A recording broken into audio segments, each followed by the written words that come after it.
Taste the Daily.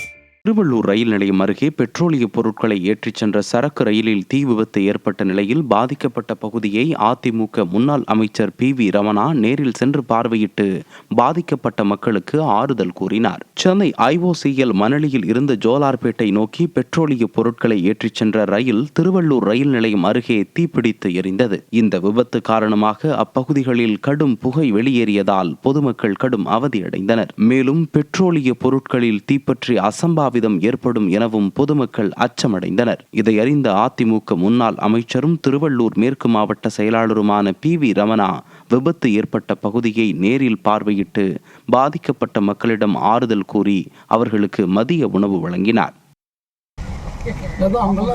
சாலை ஓரத்தில் இந்த ரோட்டில் மரத்துக்கு தான் இருக்காங்க.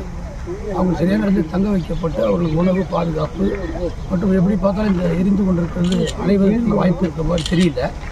தண்ணியை வைத்து அதை அணைக்க முடியாது. அதனால் அதே எரிந்து அடங்குவதற்கு இன்னும் 5-6 மணி நேரம் என்று அந்த நிபுணர்கள் சொல்கிறார்கள். அதனால் அதுவரை மறுபடியும் அந்த சூடு இப்போ இங்கேயே சூடு அனல் பறக்கிறது.